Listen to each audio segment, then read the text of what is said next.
노벨상을 많이 받기로 유명한 대학이 미국의 시카고 대학입니다. 놀랍게도 이 대학은 1929년부터 2005년까지 이 대학 출신의 사람들 가운데 노벨상을 받은 것이 총 85개에 이른다고 합니다. 이 한 나라에서 노벨상 하나 받기도 굉장히 힘든데 한 대학에서 이렇게 많은 노벨상을 받은 것을 보면 분명히 무언가 비결이 있을 것 같습니다. 이 대학에는 특기할 만한 교육 방법이 있다 그럽니다. 그것은 대학생들에게 위인전이나 전기문을 많이 읽힌다는 거죠.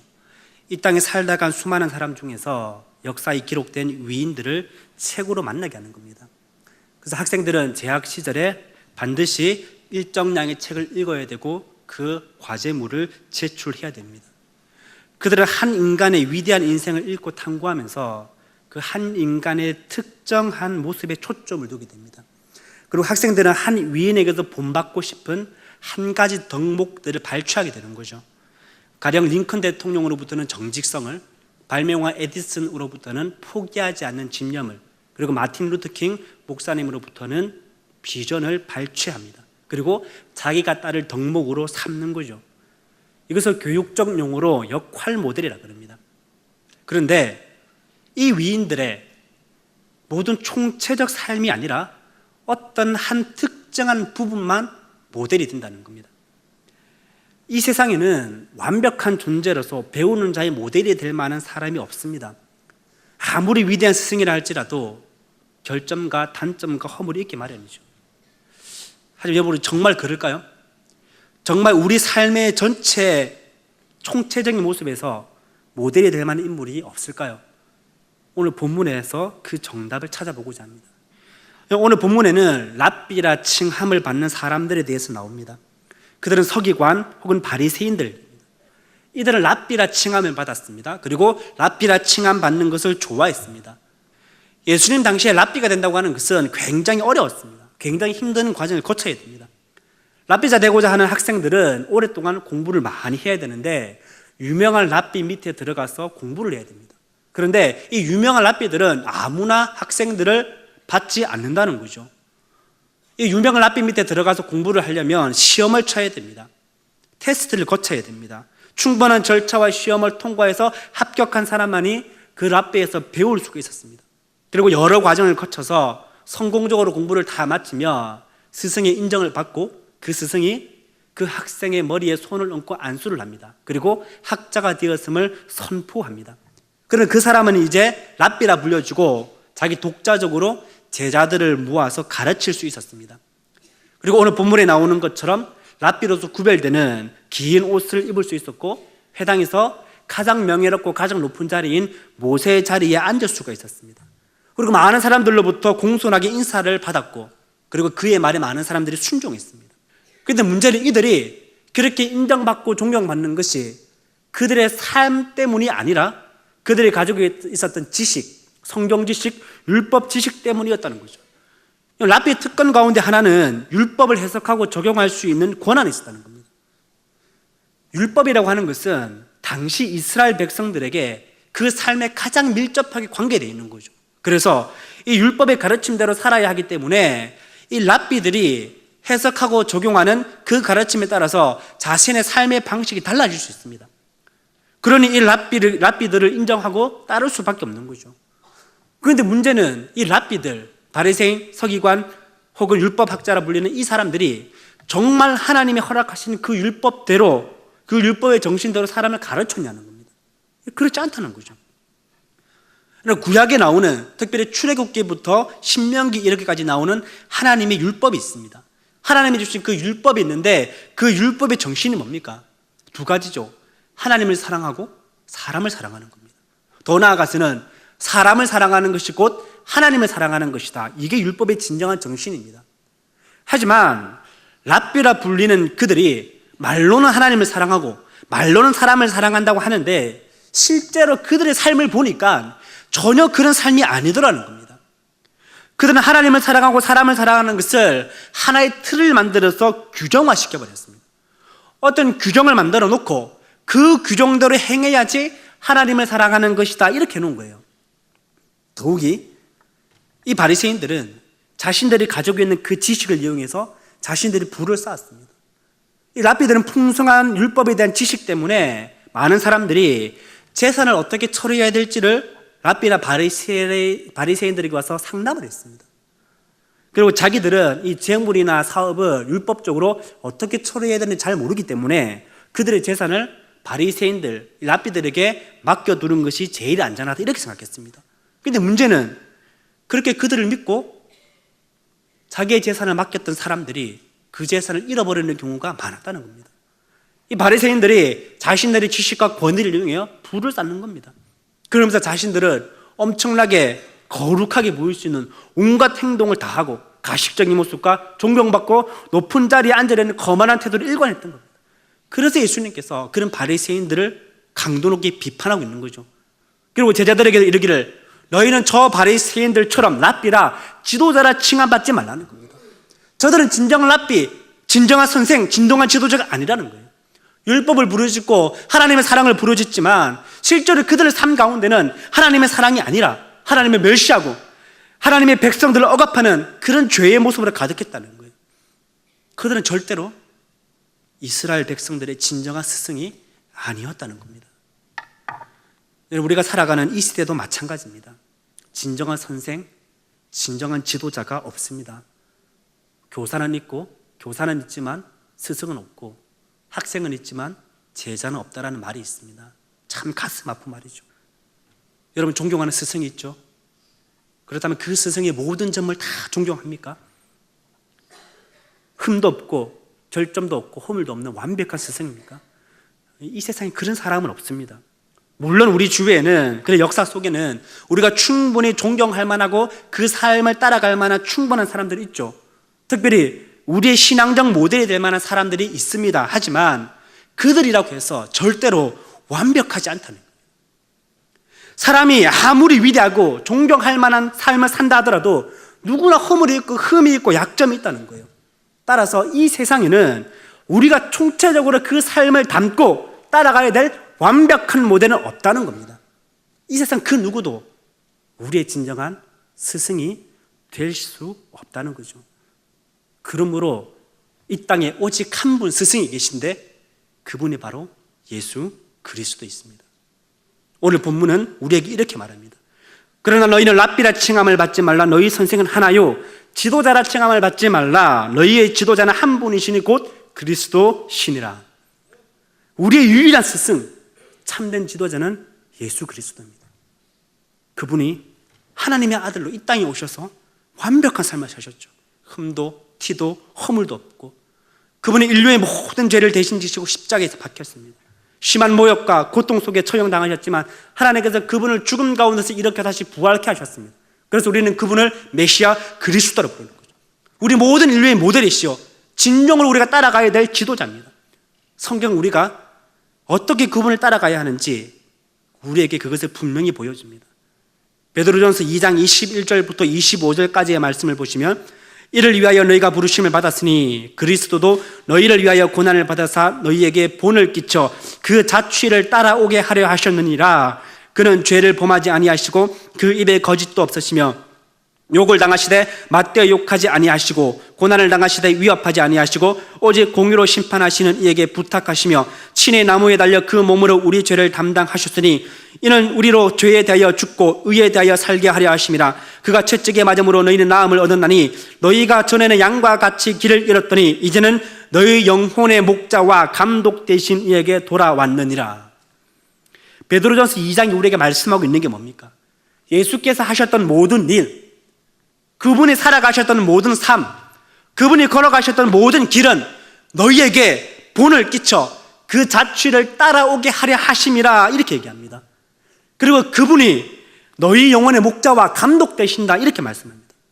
그렇다면 우리 영혼의 목자와 감독자와 스승이요 참 스승이신 그분이 어떤 삶을 살았냐는 겁니다. 몇 가지를 정리해 보면 이렇습니다. 첫째로 하나님을 사랑하고 사람을 사랑하셨습니다. 이것은 신구약을 통틀어 우리에게 가르쳐주는 굉장히 중요한 메시지죠. 하나님을 사랑하는 것, 사람을 사랑할 수밖에 없고 사람을 사랑하는 자는 곧 하나님을 사랑하는 거라는 거예요. 예수님은 철저하게 사람을 사랑하셨습니다. 그분은 미치도록 사람을 사랑하시다 가신 분입니다. 당시에 소외된 사람들, 힘들고 어렵고 가난한 사람들, 연약한 사람을 돌보셨죠. 절대로 사람을 외모로 취하지 않고 그 중심을 보셨습니다. 그러니 가난한 자와 함께 먹고 마시고 세리를 제자로 삼으시고 창기와 어울리고 각종 병든 자를 만지시고 그들을 고쳐주시고 회복시켜 주신 거죠. 누가복음 5장에 보면 한 나병 환자가 예수님을 찾아옵니다. 그리고 자기를 고쳐주기를 구하죠. 그때 예수님께서 그 나병 환자에게 이렇게 말씀합니다. 예수께서 손을 내밀어 그에게 대시며 이르시되 내가 원하노니 깨끗함을 받아라 하신데 나병이 곧 떠나니라. 이 알다시피 당시에 이 나병은 부정한 병입니다. 부정한 병이에요.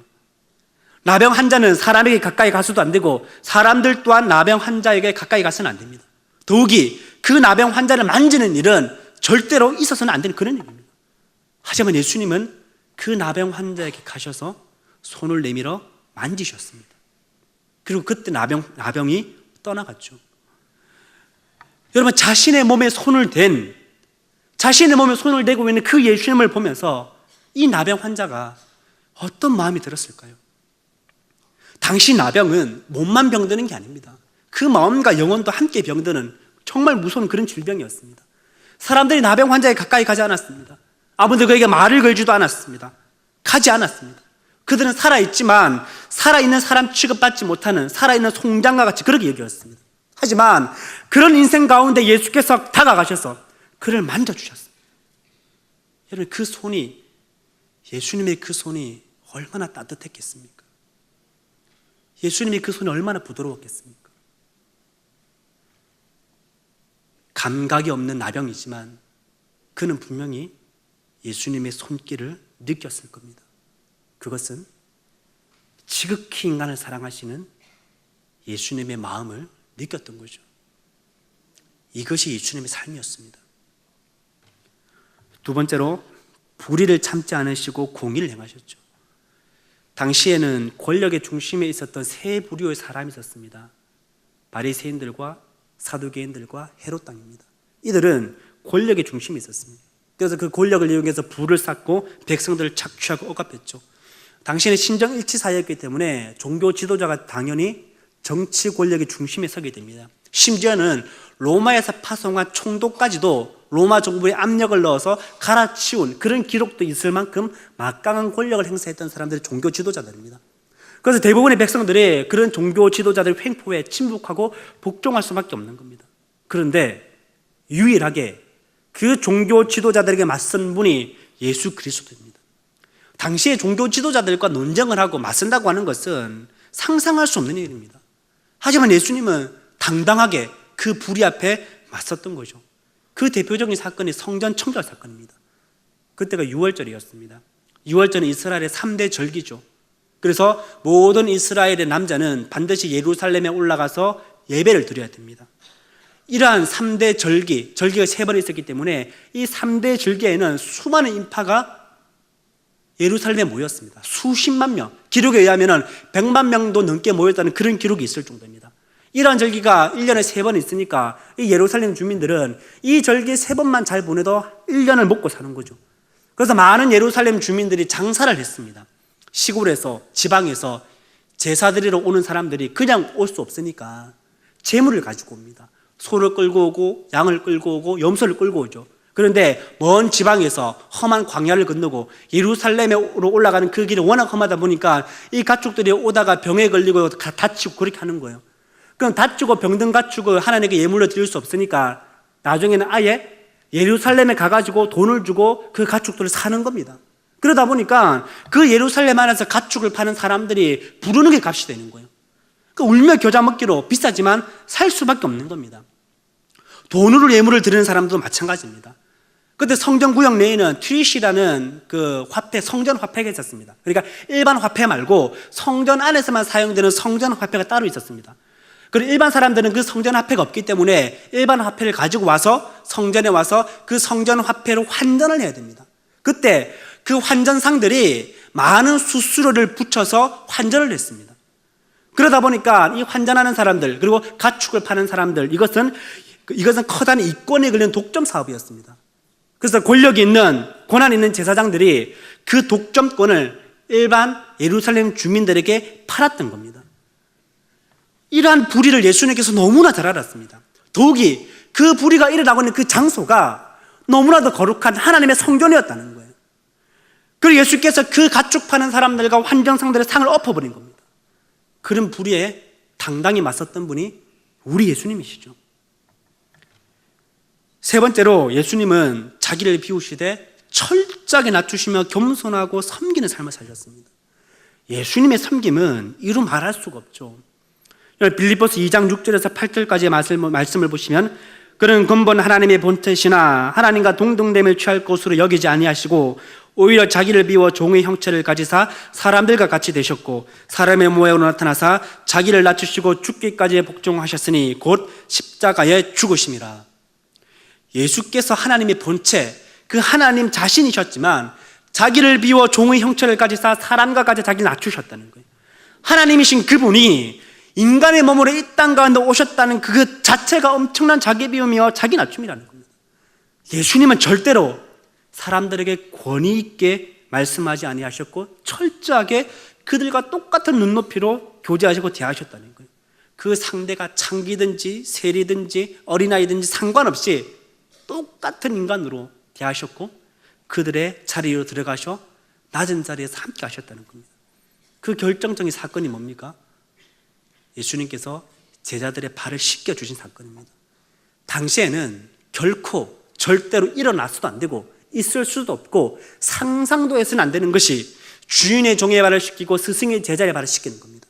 그것은 상상도 해서는 안 되는 일입니다. 예수님 당시에 발을 씻기는 것은 그냥 종이 아니라 종 중에서 가장 낮은 종들이 했던 그런 일입니다. 그래서 예수님의 수제자인 베드로가 예수님께서 발을 씻기려고 하니까 말리잖아요. 이러지 마시라고. 예수님은 철저하게 자기를 비우고 낮추는 삶을 사셨다는 겁니다. 그분은 절대로 말과 글로만 가르치신 분이 아니라 삶과 행동으로 가르쳤다는 겁니다. 이것이 한 분뿐인 우리의 유일한 스승 예수 그리스도의 삶이었습니다. 여러분, 우리는 이 땅에 살아가면서 많은 스승을 만나게 되죠. 그리고 앞으로도 많은 스승을 만날 겁니다. 우리에게 깨달음을 주고 배움의 대상이 되면 누구나 스승인 것이죠. 하지만 우리의 인생을 바꾸어주고 우리의 삶과 방향과 가치관을 바꾸어 주신 분, 궁극적으로 우리를 영원한 삶으로 인도하시는 만남은 예수님과의 만남뿐입니다. 세상의 스승은 우리에게 지식을 가르쳐 주었다면 예수님은 우리에게 믿음과 진리와 사랑을 가르쳐 줬습니다. 그리고 궁극적으로 그분을 통해서 하나님을 만났고 그분을 통해서 생명의 길로 들어가게 된 거죠. 저 또한 그렇게 고백합니다.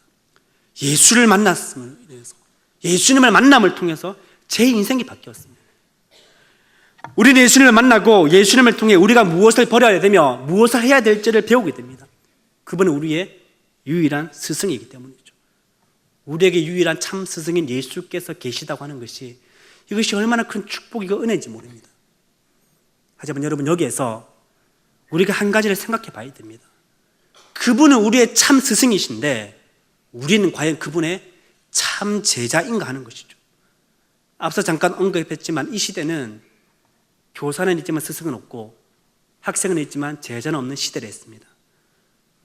마찬가지로 참 스승은 있는데 참 제자가 없다면 그것 또한 너무 가슴 아픈 일이죠.